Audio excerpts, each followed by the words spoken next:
Yeousch!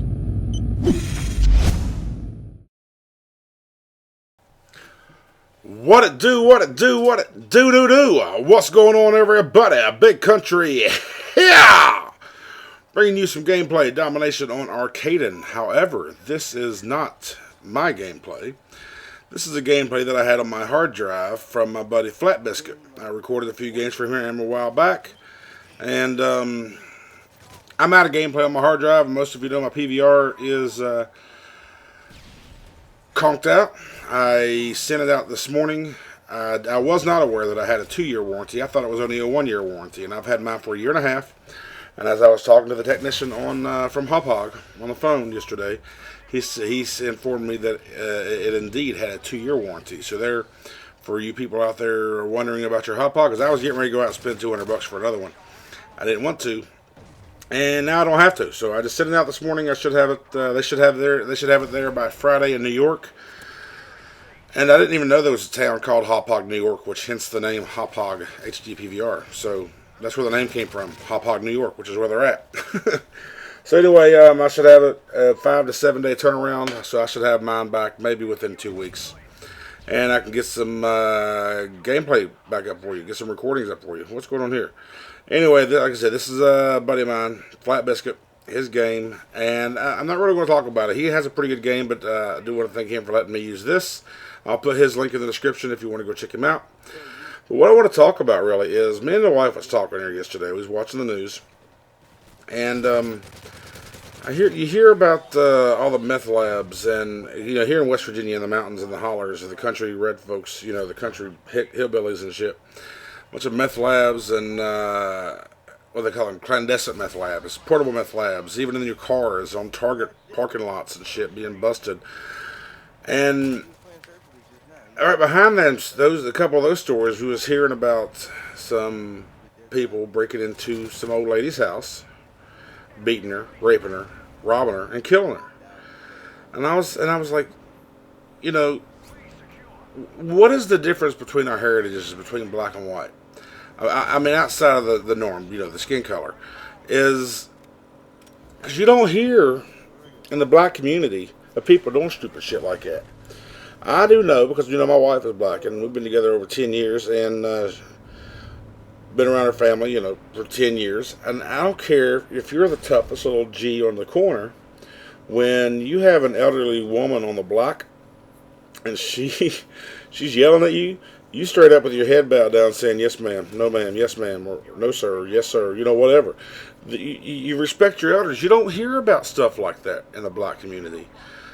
Beating the elders, because the black community, and I've witnessed it, and I know, totally respects their elders more than we as the white people do. And I just wonder why that is. I know my mother raised me to respect my elders. I've heard it my whole life, respect your elders, which I do. And I also know that we raise our son the same way. But it seems like it sticks more in the African American community as opposed to the white community. And I don't know why. Even though we're all taught the same, why does it not hold on to us, the white folk, as it does with the black folk? I don't know. I just started thinking about that now. We was talking about it.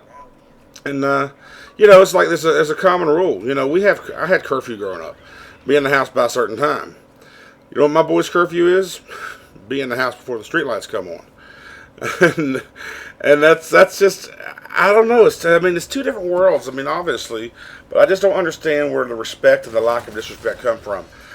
And it kind of bugs me. We teach our kid the right way and the wrong way of things, and we hope they follow the correct path in life. But at the same time, where does that path get altered?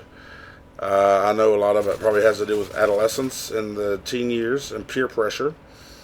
A lot of it has to do with, who the fuck are you, old man? You don't know shit. I'm 13 years old. I'm going on 40. I know it all. A lot of it has to do with parents not caring. Which, a lot of times when your kids grow up to be a pain in the asses, it's not always the parents' fault. Well, I mean, honestly, well, I guess 95% of it is, but there's times out there where, like me, for example, I think I'm a good parent, and I do a lot for my son, and I correct him when needed to be corrected. But if he makes mistakes, do I feel like I failed? I mean, of course, you're going to feel a little upset. Why did he make the decision that he made? If he does make a mistake, I'm not pointing into anything in particular. Don't get me wrong. He hasn't screwed up majorly yet, but if that time comes, how are we going to feel about it? And why does our children? I'm not just talking about mine right now. I'm talking about the today's child, today's teenager, and young adults. Why do these kids come out here thinking they need to do the things that they're doing, which we wouldn't even think about doing when we were younger? It's like it doesn't make sense to me, and it's kind of appalled to see all of this stuff. But I am in the mountains of West Virginia, and we do have a lot of meth labs. And living in Detroit and San Francisco and Miami and the bigger cities and all that I have lived in, and water block, regardless, there's drug habits everywhere. But it seems like that meth really grabs a hold of you worse than the crack. I mean, you got. I don't know, it's kind of a touchy subject, really, because if you try to just be honest and and I hate I can't even talk, differentiating between the black and white, but that's just it's stuff that's there going to be there every day your whole lives. And my son the other day, he got in trouble at school. He got suspended for a day. Some white kid called him the N-bomb, and good thing is that this time he didn't beat the kid's ass. There was something going on. One of the kids called him an N-bomb, and then of course Kobe was defending himself, and then that boy's cousin said, "If you don't leave my cousin alone, I'm gonna bust your ass," or something along those lines. Kobe's like, "Go ahead and try it."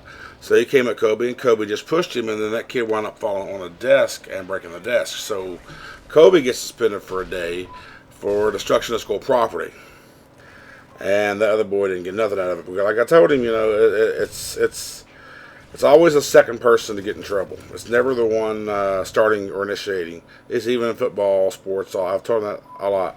But I also told him if he's going to get pissed off like that every time someone calls him the N-bomb because they're idiots, he's going to be in a lot of fights, going to get in a lot of trouble. So there's times to where you can, bust somebody in the mouth and not worry about it, but there's also times to where, like in school, to where you just need to, use your wit instead of your force against stuff like that.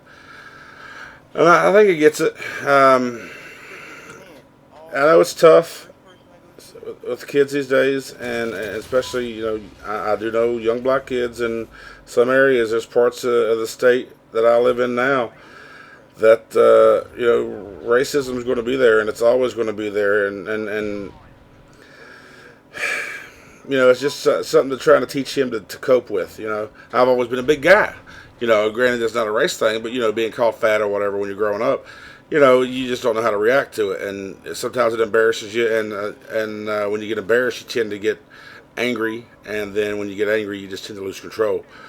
And, I've always been a big guy, so I don't give a shit like it. I mean, anymore, call me what you want. I don't give a shit. Yes, I know motherfucker will say something like that to my face now, they're going to get popped. But that's just the way it is. I just don't. It don't bother me. But he's young, and he can't let the stupid shit, especially when you're playing sports. And he's got a pretty good future lined out, I think, with his athletics. You just can't let stuff like that alter you off your track to be successful. And you need to kind of let some things go. Pick your battles. I say that all the time. Pick your battles. And I had to learn that the hard way growing up, because I used to fight for everybody. I was pretty much the family bodyguard. Even over nothing. My cousin would say, "Hey," my girl cousins or whatever say, "Hey, this boy pinched my ass or whatever. Go get him." I was the one to go get him. I'm not going to say the bully, but I was the defender of the family, of the cousins growing up, and that's just the way it was. But I didn't really have anything. I didn't have the opportunities as I'm not using that as an excuse or anything, but I didn't have a lined out goal, a goal lined out or anything, to where I thought I was going to go like sports. I didn't play football in high school. My mom wouldn't let me. But after school, I did play semi-pro a little bit. I wish I would have played in school. I think my life would have turned out a little differently. I mean, I'm cool with my life right now, but I do think I do wish I would have played ball when I was younger. and was as serious about it then as I was when I did play. Because I was a little late in life when I played, and I blew up my knee in '03. Most of you know that, and I haven't played since. So I don't know. I just think, the white and black community is so different when it comes to being raised outside of just the racism and all that. It's just, why do we lose respect? I mean, give me your thoughts of why you think that this is. Why do you think that the respect is more on one side than the other? I mean, you figure, there's no right or wrong answer, I don't guess. So just let me know what you say in the comments. Again, Biscuit's gameplay will be in the description. I think he did pretty well. I think he did 45 and something. I don't know, 45 and 12 or something like that. But we'll see you here in a minute. Leave me some comments in the description. And if you haven't already, go ahead and subscribe to the channel. And if you're still here, give me a like in the video. And have a good one. Country out!